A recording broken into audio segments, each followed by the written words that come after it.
Welcome to our channel আর new ব্লগটা শুরু করছি দুপুর 1টা।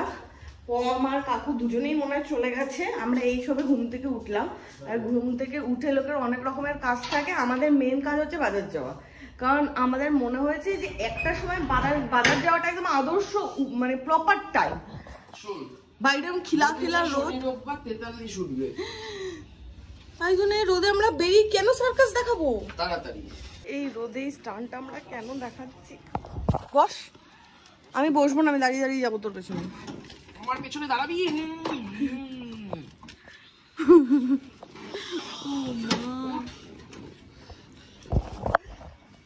আরে রে রে পেছন কি হয়েছে? বহুদিন পর রওড়া বাজারে আসার পর থেকে একবার রওড়া বাজারে আসিনি আমরা। কত বড় মাথা নিয়ে কি করবি? এই গোটা মাথাটা নাকি ও খাবে একা। এই হচ্ছে প্রপার রওড়া বাজার। আমার মাছটা কোথায়? আমরা কোনো সময় অল্প মাছ কিনতে এলেও অল্প মাছ কিনে আমরা ফিরি না। তো যাই হোক, মোটামুটি 3-4 দিনের মাছ আমাদের কেনা হয়ে গেছে। আর এখন অলরেডি 1টা বাজে। তো বাড়ি গিয়ে রান্না করতে করতে আবার 3-4টেই বাজবে। তো তাই জন্য সামনে নিয়মটাই কিছু একটা নিয়ে নেবো। আর আজকে আমরা স্টেশনের নিয়মটাই যাচ্ছি না, মানে আমাদের বাড়ির ওখানে কল্যাণনগরের এই সাইডটা যে নিয়মটা বলেছি ওটাই যাচ্ছি। আজকে নতুন দুটো ট্রাই করছি, একটা হচ্ছে লেমন চিকেন সাব, আর একটা হচ্ছে এটা পুরনো, এটা নতুন না। আরে আমার কাছে নতুন। হ্যাঁ, উইকেন্ড স্পেশালি শুধু এটাই আছে, লেমন চিকেন সাবটা। উইকেন্ড স্পেশালি এটাও ছিল, কেশর পিস্তা মুজ। থাকুক, আমার রসমালাই খেতে ইচ্ছা করছে। বিকেলে খাওয়াবো। আজকে বাজারে গেলাম, তো ওখানে ফিলে সব কাতলা মাছ কাটা হচ্ছে। কালকে বিয়ের ডেট আছে। আমি শুধু ভাবছি মেয়েটা আর ছেলেটার উপর দিয়ে কি টোর্চারটা কালকে হতে চলেছে। এই হতে চলেছে মানে বিয়ে তো ওরাই বিয়ে করছে, ওদের উপর কি ওরাই তো চুজ করেছে। ডেটটা এই গরমকালে চুজ করাটা খুব কষ্টকর। ওদের এখন মনে হচ্ছে এই গরমে মনে হচ্ছে একা থাকতে পারছে না, বিয়ে করবে। রাতগুলো 5-40 ডিগ্রি বেশি গরম লাগছে। ব্রেকফাস্টেই তো লোকে খায় অ্যাভোকাডো টোস্ট। আর এই দুটো হচ্ছে নতুন। লেমন কি ছিল? Lemon chicken sub. হ্যাঁ, লেমন চিকেন সাব। আর এটাও ভুলে গেছি আমি, এটাও চিকেন স্টেক রোল। হ্যাঁ, চিকেন স্টেক। আমার স্যান্ডউইচই ঠিক আছে। হ্যাঁ, আমি নতুন জিনিস ট্রাই করো।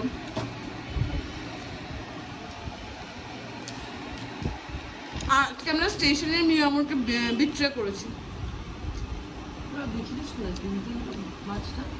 রওড়া বাজার, তারপর আমরা কল্যাণনগর গেছি। কেমন খেতে? এটা ঠিকঠাক বাজে খেতে। যখন আমরা খেতে বসি বা আড্ডা দিতে বসি, সব থেকে আমরা বেশি খিস্তি মনে ফুড ব্লগারদেরই করি। যেখানে ইয়ে ছিল সেটা নুডলস বয়েল করে খাওয়া, তো সাথে একটা কিছু। এখন কোরিয়ান নুডলস এর ব্যাপারে আলোচনা চলছে। জাপানে র‍্যামেনে সুপে দিয়ে দিচ্ছে, চাইনিজ। আর শান্তনুদা 4:30 নাগাদ বেরোবে, বাড়ি যাবে।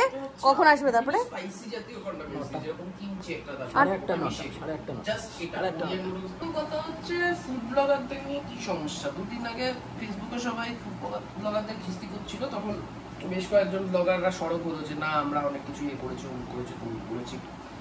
প্রথম কথা হচ্ছে ফুড ব্লগাররা পেট প্রমোশন করে খারাপ খাবারকে ভালো বলেছে। এটা কেউ মানুক চাই না মানুক, এটা সত্যি। এবং যার ফলে প্রচুর বাজে বাজে রেস্টুরেন্ট বাজে বাজে খাবার নিয়ে স্বনামধন্য হয়ে গেছে। এবং তাদের দেখে প্রচুর আরো মানুষের সাহস বেড়েছে, যারা যাচ্ছে তাই খাবার দাবারকে নিয়ে মাতামাতি করার সাহস দেখিয়েছে, যার কারণে ফুড ইন্ডাস্ট্রি ধ্বংস হয়েছে। এটা কেউ মানুক চাই না মানুক, আমার তাতে কিছু এসে যায় না, বাট আমি এটা নিজের চোখের সামনে দেখেছি। এটা আমি ব্লগার হিসাবে বলছি না। আমি তো আগে রেস্টুরেন্টে খেতাম, এরকম না আমি কোনোদিনই খেতাম না। আগে খেতে যেতাম, এখন যেতে পারি না। এবার আমার খুব পছন্দের লোকজনও বলেছে, আমি নাম ধরেই বলছি, ফুডকাই এটা নিয়ে বলছিল, মানে ফুড ব্লগারদের ফরে বলছিল। এমন কিছু গলা ফাটিয়ে বলেনি, বাট ফরে দু একটা কথা বলেছে। আমার এই মুহূর্তে মনে নেই কি বলেছিল এক্সাক্ট, বাট যাই হোক, আমি ফুড ব্লগারদের ঘোর বিরোধী ভীষণভাবে। ঠিক আছে, এই একটা দুনিয়া আছে এদের নিজেদের, সেখানে অমুক দিদি তমুক দিদি, মিষ্টি দিদি, তেতো দিদি, নোনতা দিদি, ঝাল দিদি, স্মার্ট দিদি, সমস্ত কিছু রয়েছে।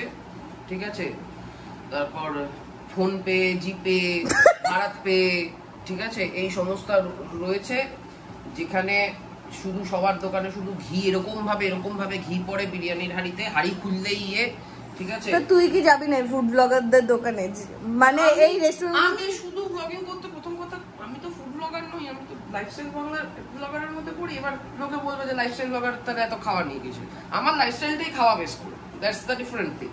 আর দ্বিতীয় কথা হচ্ছে এই বিরিয়ানি ঝরে ঝরে পড়ছে কিনা, খসে খসে পড়ছে কিনা আমি যাবো না। কেউ যদি আমাকে এসে বলে আমাদের বিরিয়ানিতে এতটা বাটার যায়, আমি তো সবার আগে প্রশ্ন করবো বিরিয়ানিতে বাটার কেন যায়?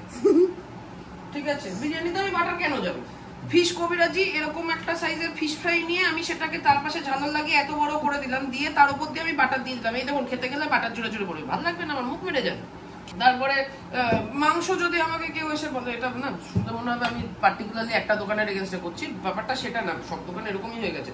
ঠিক আছে, চাকদা একান্ত আপন, ঠিক আছে। এবার যেখানে লোকটার মার্কেটিং স্ট্র্যাটেজিটা খুব ভালো, নেচে নেচে করে, ইয়ে করে, সব ঠিক আছে, বাট ওই আমি কোনোদিন খেতে গেলে যদি ধরো আমি ভিডিও করছি, এসে যদি বলে এই দেখো ওর মাংসটা এরকম এরকম করুন, জোরে জোরে খুলে খুলে পড়ে যাবে, আমার হাতটা নিয়ে এরকম নাড়া দিয়ে ঝাড়া দিয়ে ফেলে দিই, আমি ফেরত দিয়ে দেবো, নিয়ে যাও আমার মাংস, গোটা মাংস থেকে তুমি এরকম ঝেড়ে ঝেড়ে ভর্তা করে দিয়ে কেন? মাটন ভর্তার বিরিয়ানি তো আমি চাইনি, ঠিক আছে। এগুলো আছে। তারপর সবাই শুধু ঘি চলে যাচ্ছে, এই দেখুন চলে যাচ্ছে ঘি। সেদিন একটা কোথাও দেখলাম চন্দন কাঠের গুঁড়ো দিয়ে বিরিয়ানি করছে, বাবার গুঁড়ো দিয়ে বিরিয়ানি করুক। তোর আলু নিয়ে এত কিসের? আলুটা আমার একটু ভালো চাই। আলুর প্রবলেম আছে তোর? না তোর। এখন শান্তনুদা কাটাকাটিতে আছে, মোটামুটি শান্তনুদার টেনশন হয়ে গেছে যে কিভাবে কি কাটবে। হ্যাঁ, আমটা কাটবো কি? কেটে দেবো। সবই আম কাটবে কি করে? যেভাবে খুশি বলেছে। পিস যেন সব সমান। ব্যাস হয়ে গেল। আর এখানে মোটামুটি আমার রান্না আমরা শুরু করেছি। কোনটাতে? হ্যাঁ, এখানে মাছের ঝোল হবে, আর ওই গ্যাসে আমি ডালও বসিয়ে দিয়েছি, আমের ডাল, মাছের ঝোল, ভাত, আর এইখানে সুইট কর্ন, পাপড় ভাজা।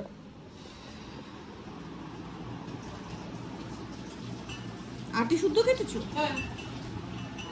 তো বাইরে তো আইডি কাটবে না, বাইরে তুই তো কাটে। এই তো কাটতে পারছো তো ঠিক আছে। আটিটা দিয়ে কোনো রেসিপি হয় না। এইটা একটু মোটা আছে, সুতরাং এটাকে একটু বেশি পিস করবে, এটা পাতলা আছে, এটাকে কম পিস করবে। তুই একটু বেশি কথা বলছিস, চলে যা। আমি মাছ ভাজতে গেলেই পটপট করে ফাটতে থাকে। তুই বাজার থেকে ওরকম বেছে বেছে ওরকম পটপট মাছই নিয়ে আসিস। তেলাদা মাছ আনি, যাই হোক এখানে মাছ ভাজা চলছে, যেটা বলছিলাম ফুড ব্লগার। ব্যাস না, আমার বক্তব্য শেষ হয়নি।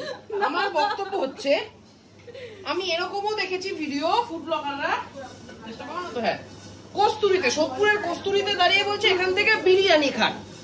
কত বড় কি বিরিয়ানি কথা, কস্তুরীতে দাঁড়িয়ে বলছে বিরিয়ানি খান, ঠিক আছে, যেখানে বাঙালি খাবারের অত ভালো সম্ভার, সেখানে দাঁড়িয়ে বলছে বিরিয়ানি। শুধু তাই না, কত বড় অডাসিটি এদের, কস্তুরীটা আউদের উল্টো দিকে, ঠিক আছে।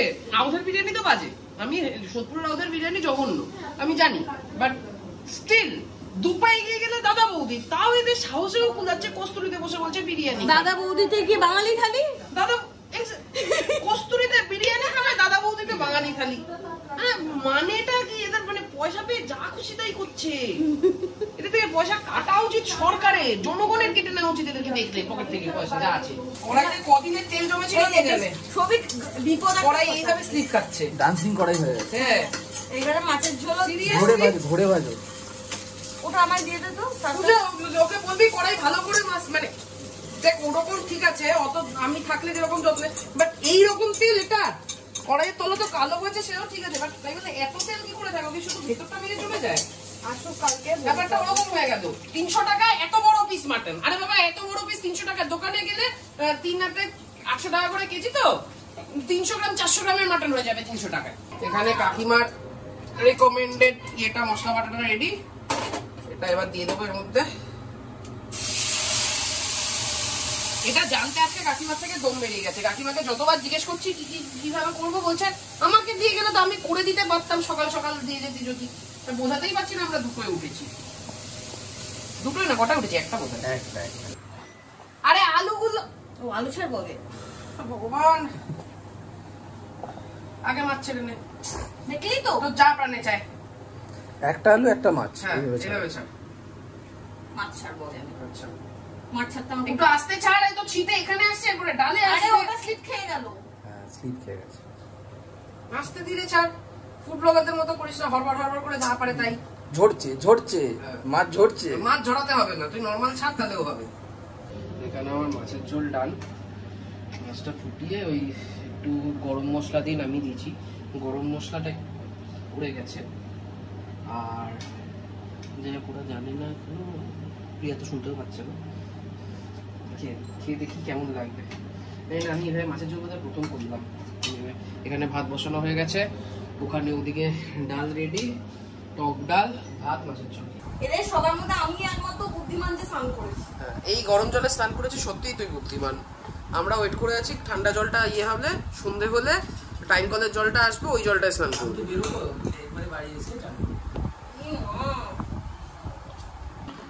এত কষ্ট করে আমাকে যে ঝোল টোল রান্না করি, এখন বলছে শুধু ডালই খাবো। ডাল আর মাছ তুলে নাও। এটা কিন্তু ঠিক না, আমি বুঝি না, শালির সাথে বসে তাহলে ওকে আলাদা করে একটু ভাত দিস, একটুখানি জল দিয়ে টেস্ট করবে। ব্যাস তুই তো ডাল অনেক খাস। চলে যাবে এরকম তো নয়। চলে যাবি মানে কোথায় চলে যাবি? চলে যাবে, দাঁড়া এখন দিবি না, আগে মেখে নিক, আগে মাখবো তারপরে। ব্যাস একটা মাছ ভেঙে ফেলেছে। হ্যাঁ একটুখানি ওটা আমি নিয়ে নিচ্ছি। ও তোকে ডাল দেবো কেন ঝোল দেবো? অবভিয়াসলি আগে তুই কি খাবি? আগে আমি মাছ খাবো, তারপরে ডাল খাবো লাস্টে। আমি আগে ডাল খাবো, পরে মাছ খাবো। শান্তনুদা, হ্যাঁ যাও ডাকছি। ব্যাস এর খাবার ছিরি ডাল দিয়ে মেখে মাছ তুলে খাচ্ছে। ডালটা খেতে কেমন হচ্ছে? ভালো হচ্ছে। দেখ কেমন রান্না শিখেছি আমি। কেমন হয়েছে? কেমন রান্না শিখেছি বলো? ডালটা তো আমি করছি, বাট ডালটা A1 হয়েছে, এবার ঝোলটা সৌভিক করেছে, তো ঝোলটা খেতে কেমন হয়েছে? এই সেই গত সপ্তাহে আনা মহাশন। হ্যাঁ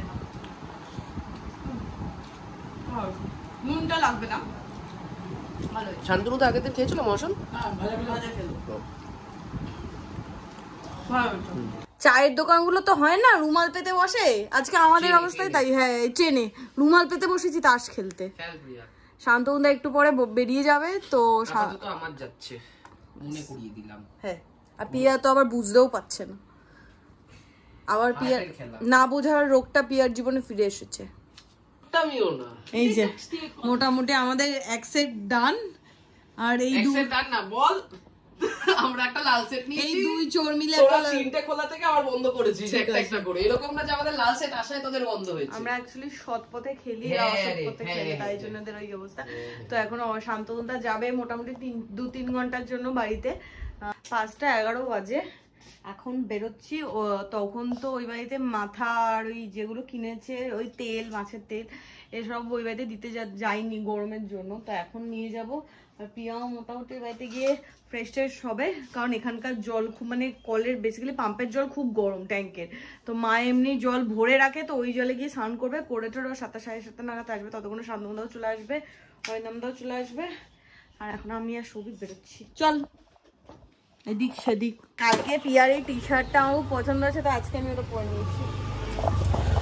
আর এখন হচ্ছে আমরা ক্ষেত, আর মোটামুটি পিয়াকে নিয়ে যেতাম, বাট পিয়া এখন কি স্নান করবে, আর 3 জনে মিলে স্কুটি করে সামনের মাঠঘাটটা এমনিও প্রবলেম করছে, গট গট গট গট। তার জন্য আমি আর তুই এইখানে এলে একদম ওয়েদার চেঞ্জ হয়ে যায়, মানে এদিকটা এত ঠান্ডা ঠান্ডা ঠান্ডা ঠান্ডা লাগে, আর ওদিকটা মোটামুটি হ্যাঁ গাছপালা আছে, আছে, উত্তরবঙ্গের গন্ধ আছে। সিরিয়াসলি মানে এইসব জায়গায় আমাদের উত্তরবঙ্গটা টানছে, খুব তাড়াতাড়ি যেতে হবে পাহাড়ে, আর ভালো লাগছে না। সেই আমরা একবার গেছিলাম আমাদের বিয়ের পর পাহাড়ে, না একবারই যাওয়া হয়েছিল, মানে নর্থ বেঙ্গল একবার যাওয়া হয়েছিল। ছোটবেলা দেখতাম এই আইসক্রিমটা ঘন্টা বাজে, আমাদের ওদিকে আর এখন পাওয়া যায় না। তোমাদের এই ভিতরে তো না না, আমরা খড়টা ওরাতে থাকি। স্কুলের বাইরেও থাকতো আগে, আদর্শ পল্লী যেতাম আমি।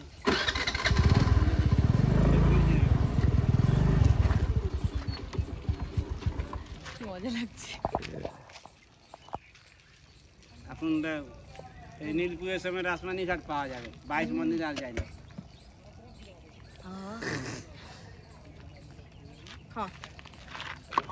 আমি একটুখানি কি খাবো, ঠান্ডা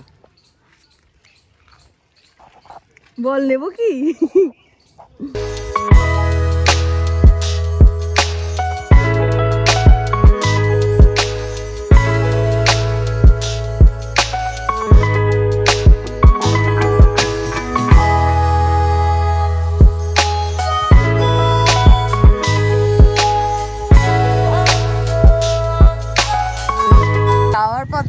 এখান থেকে পেয়ারা চোখে পড়েছে, আর মা পেয়ারা খেতে দারুণ ভালোবাসে, তো মার জন্য মোটামুটি নিয়ে নিচ্ছি 1 কেজি। বললো তো ভালো হবে, আর আমারও দেখে ঠিকঠাকই লাগলো। তোর কি মনে হলো? ব্যাস, তুই ফলই বুঝিস না। পুরোহিত মশাই পুজো করছে, তুই নাকি পুজো করিস না?